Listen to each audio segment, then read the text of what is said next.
was tagged in a Twitter message this morning that was so utterly ridiculous that I immediately skipped past it and thought nothing of it, thinking that it was just a ridiculous, fake, phony attempt at trying to get someone to report on news that no way, no how could actually be real, because it was just so absurd. And then people kept tagging me, and I was like, oh, for God's sakes, okay, I will look at this a little bit deeper, and holy crap, it's real. What's going on, guys? Welcome to another episode of Smash JT. Dragon Age the Veilguard is in the news once again for all the wrong reasons. It has been revealed, thanks to Loreno Gutierrez, that reading the codex entries in the game reveals an insane lore slip-up that exposes some really creepy propaganda that an agenda is getting pushed. And while there is some controversy in the community right now on if this was intentionally left in the game as Taash's internal monologue, or if it was accidentally left in there from the developer because this is something they were trying to inject in the game and it was their notes to remind themselves how to go about handling situations because they wanted to make sure they kept everything on track. Either way, the fact that this is in the game in any capacity goes to show just how deep the indoctrination goes with these types of people. Hit that subscribe, give me a like, and check out smashjt.com for the full exhaustive article going through the information from Dragon Age the Veilguard that was left in the game, and it has a lot of people wondering why that is. And I gotta tiptoe through the tulips with this video because we're on YouTube, so for my full thoughts, check out the Smash JT article. I'm gonna do my best to go through this and keep it as professional as possible. Oh man, do we have a major misstep on our hands today. A potentially unintended set of notes in Dragon Age the Veilguard has come to light, showing a far deeper ideological message embedded within the game than anybody could have ever imagined. And like I started the video off with, I gotta be honest, what I saw here, I assumed was fake right off the bat. I didn't even want to bother giving it the time of day because it was just so utterly ridiculous. But no, upon further review and more evidence coming to light, this is no rumor. It has been proven not just with screenshots, but video evidence showing this in game. And again, shout out to Loreno Gutierrez for providing the information. The newly discovered in-game notes, styled like a personal diary or some sort of writer's notes, contain quite the provocative entries exploring trans identities and gender dysphoria. These notes have stirred up quite the conversation among fans and critics of the game alike, and Grubs took to Twitter to alert everybody about what's going on here. Dragon Age Veilguard writer/designer messes up, leaves propaganda, trans writer's notes, or diary in-game lore. Some say that these are Taash's own thoughts in character, but if so, it is extremely, strangely, and poorly written. What appears to be writer's notes have been uncovered in the PC version of Dragon Age Veilguard. The notes, which read almost like a diary, have some crazy stuff in them, including trans woman is a woman, valid even if no words when younger, could feel uncomfortable with girls who act more feminine, no, I like girls smell good, and like hanging out with lords more than girls. The rambling stream of thought-style notes suggests notes for character and personal introspection by the author. It should be noted that the director of Dragon Age Veilguard, Corinne Busche, is trans, but it is unknown who the author of the notes is at this time. We can take an educated guess, but again, not confirmed. It shows there's a strong intent to inject woke propaganda and speaking points into DAV. I confirmed this with the OP Loreno, and he provided video proof. Says he's not sure where this was unlocked, as they were unlocked 2 to 4 at a time, but probably after doing a special quest for Taash. And while I see a lot of people on Twitter arguing that the notes were simply just a part of Taash's character development, others are seeing it as a full-on mass mask slip moment, exposing what I strongly believe is an ideological agenda being pushed full force within Dragon Age the Veilguard. The notes themselves bounce between personal and universal statements about gender, which muddles the distinction between character building and the writer projection. But regardless of intent, the lines feel extremely poorly integrated, disrupting any kind of real immersion and raising questions about whether the Veilguard was more interested in storytelling or, more likely, pushing a particular social message at any and all cost. The fact that this was left in-game, most likely accidentally, goes to show just how screwed up these developers really are. And even if it wasn't accidental, that's almost even worse. This isn't the first time that Dragon Age has stirred up some conversations about social themes. BioWare has a reputation for infusing their games with diverse character backgrounds and socially progressive themes, to put it nicely. But these notes take it way further than anything we've seen before, presenting what reads as a diary entry filled with modern trans affirmations and internal conflicts that feel far more personal than in-game storytelling. And this permeates all of BioWare, which I covered in a previous video where a whistleblower reached out to me privately via DMs and set up a phone call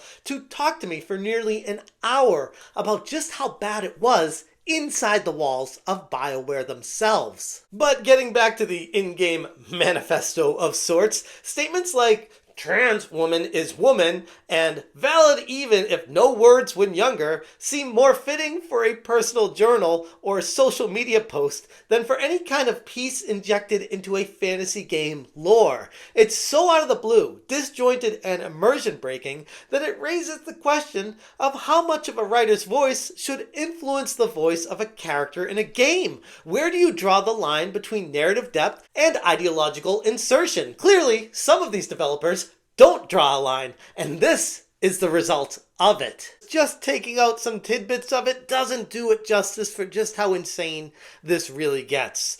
Taash notes, meeting shadow dragons to talk gender stuff. Like, super fantasy world injected right there, gender stuff. Writing notes to work through gender crap.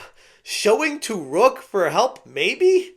Maver's pretty, Tarquin tough, both trans, both open about being trans, and said I could share stuff if it helped me on my journey. I did not ask for a journey.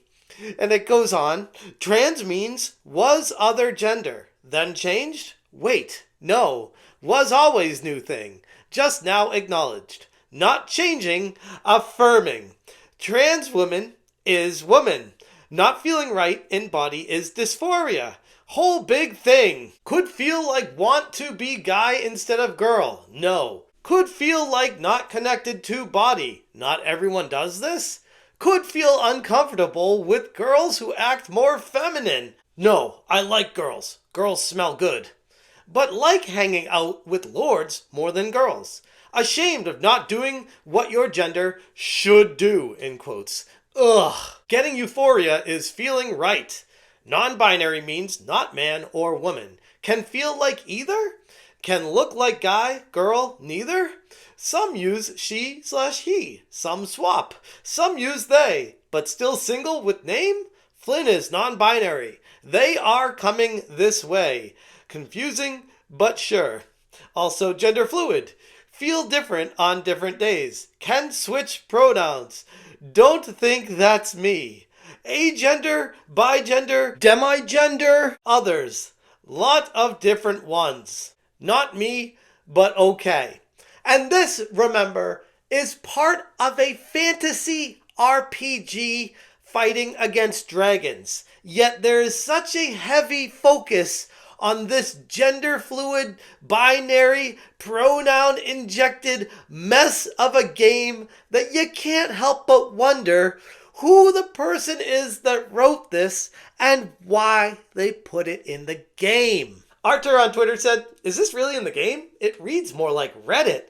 And Chaotic Nerd said, What the actual F is this crap? We don't care about their stupid illness and their struggles of not figuring out who they are. They need to keep this in therapy classes, not video games. This is insidious ideology creeping into mainstream gaming, hidden under the guise of fantasy lore. And with this slip-up, it has a lot of people on Twitter expressing some serious concern whether BioWare's direction with the Veilguard aligns with fan expectations for the Dragon Age series in general, which I would argue no. For the vast majority, the overwhelming, we'll say 99.9% of people out there don't want this in their game. And that includes trans people, by the way. Some people that I know on my Discord, people talking about this, DMing me that are trans themselves, are saying, this is not how to do it. This is messed up. Even coming from them, they don't agree with it. And that should tell you all you need to know. The issue here isn't completely because of the inclusion of trans or non-binary characters, but the feeling that these notes break the immersion of the overall game, veering way too far into personal introspection rather than any kind of genuine character building experience. If these really are Taash's in-character thoughts, then why is it written so ambiguously and all over the place? And if they're not, why would you put it in the game at all, unless it's an accident that they put in there when they meant to put the actual transcript from the card that should have been there, but instead they use the author's notes of how messed up their ideology really is, and it gives you some insight directly into their brains. And yikes! BioWare has yet to give any comment or response regarding this situation, and I would not hold my breath for that to happen anyways, because either way, it doesn't make them look good. I'd be watching this closely to see if BioWare does patch it and move it out of the game. And if that's the case, then it kind of proves that it was left in there by accident, and it was the actual developer's thoughts. And that is as sketchy as anything. As Dragon Age the Veilguard continues to spark even more controversy in the gaming realm, people are growing increasingly vocal about what is perceived as ideological pushes within popular game franchises. Whether intentional or just a simple error, either way, it's a terrible look. And this discovery exposed an ideological layer that, for worse, now complicates the relationship between game developers and gamers even further. For now, we're left to speculate, and the gaming community continues to be vehemently rejecting these kind of ideas of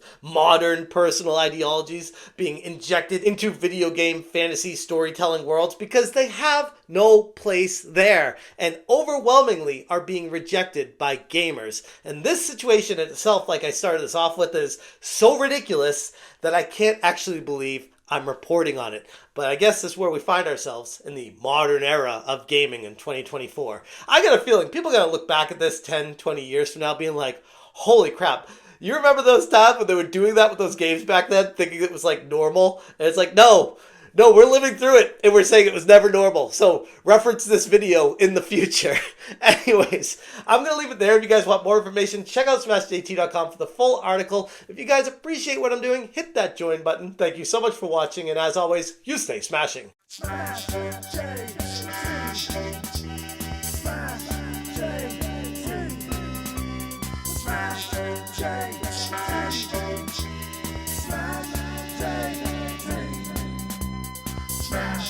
J.